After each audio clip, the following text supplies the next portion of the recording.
இந்த சூர மீனை பார்த்து கிட்டத்தட்ட ஒரு 1½ வருஷத்துக்கு மேலே ஆகுது. எனக்கு மார்க்கெட்டில் போனாலே இது வந்து ரொம்ப ஐஸாக இருக்கும். அது மட்டும் இல்லை, இந்த மீன் எனக்கு சுத்தமாக பிடிக்காது. இன்னைக்கு வந்து இந்த அன்னை தான் காலையில் கொண்டு வந்திருந்தாங்க.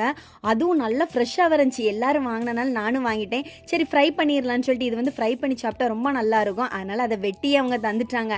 சரி பசங்களுக்கு லஞ்சுக்கு வந்து நம்ம பருப்பு குழம்பு கூடயே இந்த மீனையும் கொடுத்து விட்றலான்னு பார்த்தா எங்காலும் வேண்டவே வேண்டாம்னு சொல்லிட்டேன். ஏன்னா லாஸ்ட்டாக வந்து அவங்களுக்கு ஒரு நைட்டு வந்து சாப்பிடும்போது மீன் முள்ளு மாட்டி ரொம்ப கஷ்டப்பட்டாங்க. ஆனால் நீ பக்கத்தில் இருக்கும்போது பசங்களுக்கு வச்சு கொடுத்தா போதுன்னு சொல்லிட்டாங்க.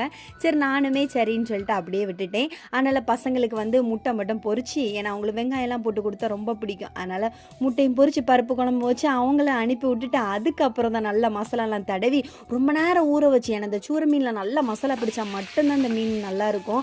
அது மட்டும் இல்லை, இதில் நல்லா புளி ஊற்றி குழம்பு வச்சோன்னு ரொம்ப நல்லா இருக்கும். ஆனால் எங்காலும் என்னமோ இந்த பருப்பு குழம்பு கூட வச்சு பொரிச்சு சாப்பிட்டா தான் ரொம்ப பிடிக்குன்னு சொல்லியிருந்தாங்க. அதனால் அப்படியே பண்ணி அவங்களுக்கு கொடுத்து நானும் சாப்பிட்டேன்.